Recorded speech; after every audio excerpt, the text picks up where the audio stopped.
from the Filipino communities from all over the world. And he's happy to see us, his family. Medyo matagal po kayo ngayon. Meron pong mga situation sa loob na it's beyond our control. Doon lang siya sa loob ng mga ano. But we're happy that they gave us extra time to make up for the time we lost for some things that happened inside, yes. VP, this is the first time na kompleto kayo, si Miss Hanelet, si Kitty, kayo po. How has this uplifted the spirit of your father? Well, I believe he's happy because Kitty and I were there, and then we talked about her boyfriend. Patay!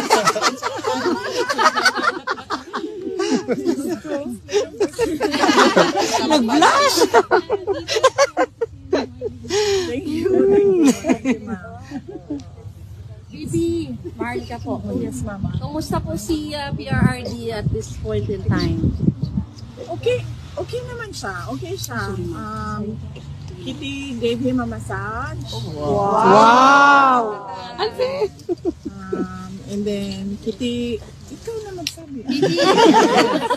Well, yung mga kwento. Ano siya, na speechless siya sa boyfriend. Hindi ata rin. Anong sabi ni Daddy?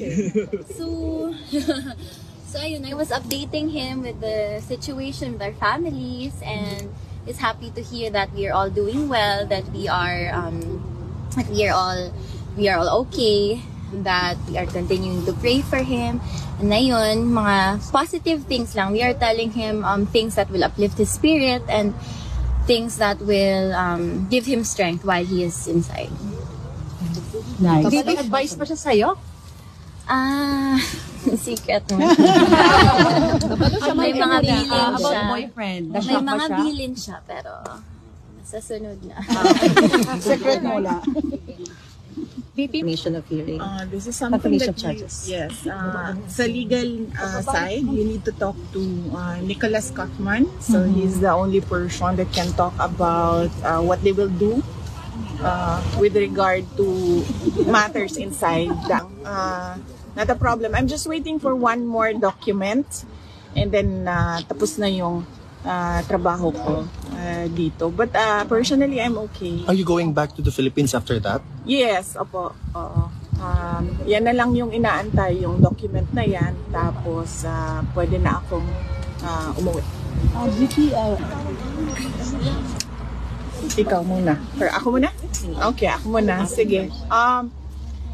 I'm happy. I think the I don't have the word right now. I only have happy, but it's the incorrect word to describe it. But blessed. I'm blessed because I gained a sister with what happened to me after the attacks, the confidential funds attacks, the impeachment, and I have we have a relationship now. I have a relationship with Kitty, and I'm happy now. Sabi ko nga sa kanya, I'm happy that I have a sister kasi meron akong pagagalitan. Growing up, wala akong ganun, but meron ako niyan ngayon. Pinagagalitan na kapatid. And then, I'm happy as well. And this really is ironic. But I have to thank Bongbong Marcos because there was forgiveness between me and PRD for all that has happened in our lives. And we have that relationship now, a father-daughter relationship, since we cannot discuss anything legal anymore because it is understood inside that only the lawyers can discuss legal matters with the former president. So we only discuss about the family, and this has been one of the longest meetings I have had with the former president. Growing up, he was always busy with work. He was always busy with the country. And now I have this every day with him, talking about life, talking about family, and for that, I feel like I am blessed. Bless. Yeah. Because at this point, he's already 80 and he's already retired. But going back as mayor, baka mabisi na naman siya sa kanyang trabaho. So, meron kaming, nabigyan kami ng ganitong time na makapag-usap as a father-daughter. Yeah. Nice kayo. Yes, yeah. Sad lang that it has Yeah. to happen inside. Yeah. See? Pero there is Inside the a good detention. side. It's blessing. But yes, thank you sa kanya. Happy siya, ma'am. Everyday mo na Yeah. bisita. Oh yes. He is really happy to see us. As I have told him, that the family has never been more united, not just with us siblings, but with everyone else in the family. So, he's happy to hear that. And not just us, sa mga supporters din. Yes. I told him of that. I told him that especially on his birthday, there were people with speakers. They brought speakers and the microphone. They were singing a happy birthday song to him. He knows that and he was very happy to hear that. And I told him of all the support everywhere in the world, from everywhere in the Philippines and everywhere in The buffet kit. The buffet for people. there is a small, hindi naman buffet, pero parang a small, may mga sa labas ng bahay niya in Davao City, the greenhouse. Yes. People were able to set up tents there para for the TV, ma'am. Yes, I heard also. I was not able to see it, but I heard. And then may mga vitamins doon. There are snacks for people who want to stay there and watch over his house. So he's very happy and grateful to hear that. Hindi ka naman ba sinisimuli ni PRRD na dahil kasalanan mo kasi to kaya ako nandito dahil nakipag-unite ka sa Marcos? Wala. Kami na scam. Ever since. Sorry. Oh, yeah. Yes. Ever since, wala siyang sinabi sa akin na ganyan. Even when I ran for Vice President, ma'am, wala naman talaga siya sinabi. Sinabi lang niya, hindi na ako sasali dyan.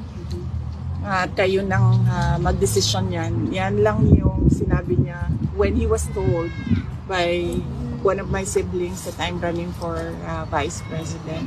And wala. That's good to know. Thank you. VP? I don't remember PRD na naninisi. Wala.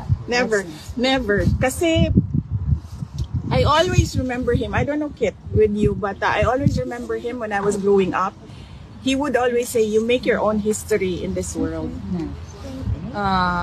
So you always answer to your decisions. So I think that is his philosophy as well. So he doesn't blame anyone with what happened. He always says, I did it for my country. Yes. He always says, Repeatedly. I did it for my country. The two boys po, are they coming? The Paulo and Baste, Yes, no? po. We're talking about Paulo and Baste. So, there are plans naman. We arrange this pag-aalis yung isa, may dadating na naman na isa. So, as of now, we are arranging all the dates since most of them are busy with the Campaign. VP, pardon me. I understand this is something legal, but we just want to hear your side. Kasi po, sabi po ni Attorney Kaufman, tinatrabaho na raw po yung interim release. Meron pa po ba kayong nakikitang balakid before filing one, or how soon will you file this? At sa Pilipinas niyo po ba gustong ma-release ang... of course, may panawagan kayo na bring him home to the Philippines, to Davao City. But just for the record, you just want to hear if sa Pilipinas niyo po gusto siyang ma-release. Kasi may sinasabi po yung palasyon, let me quote, does it mean that we have to recognize that ICC has jurisdiction over the Philippines? I believe the family of the former President Duterte is asking and praying from the Supreme Court that the government should not cooperate with the ICC. So it means that if we will not cooperate with the ICC, even that prayer or even that manifestation of the ICC will not take cognizance of that regarding or relating to the request to have him released in the Philippines. With regard to the interim release, no, I do not know really, truly, honestly, I do not know what the steps are the lawyers are doing with regard to the interim release. But as I told you before, I fear for his life in the Philippines. But we follow what the client wants, what President Duterte wants, and he wants to go home. To the And- Philippines. Yes. And everyone wants him to go home to the Philippines. And the Buenos want him to go because they will be his mayor Yes. for the next 3 years. But with regards to what the palace said, ma'am, yung sinasabi po nila na kapag yun po yung hihilingin, does this mean that we have to recognize the ICC, that it has jurisdiction over the Philippines? Wala na nga pong jurisdiction sila. Wala naman po kami hinihingi sa palace. We did not ask for the palace for anything. So I do not know what they are talking about. Ma'am, I think the context po is kapag inirelease sa Pilipinas ang isang detainee, kailangan sumunod sa lahat ng kondisyon ng ICC yung bansang pagdadalhan ng detainee po. And in this case, if he will be released to the Philippines, then they should follow all the conditions of the ICC. And in that case, this would mean parang nasa jurisdiction pa rin tayo ng ICC. Well, that is something that they have to think about. The administration has to think about what their next steps are. So they should not ask the family, they should not ask the Filipino people on what their next steps are with regard to the talk on the return of former President Duterte to the Philippines. Maybe when they've decided, if ever they will decide what their next steps are, if ever it is even discussed inside the halls of the palace, they can tell us what their plans are, what the government intends to do with the return of President Duterte. Ma'am, on a different note, were your mother, Elizabeth Zimmerman, able to visit the former president? My mother, she doesn't want that she be talked about or discussed in interviews, so let's keep our privacy. Noted, ma'am. Thank you. Ma'am,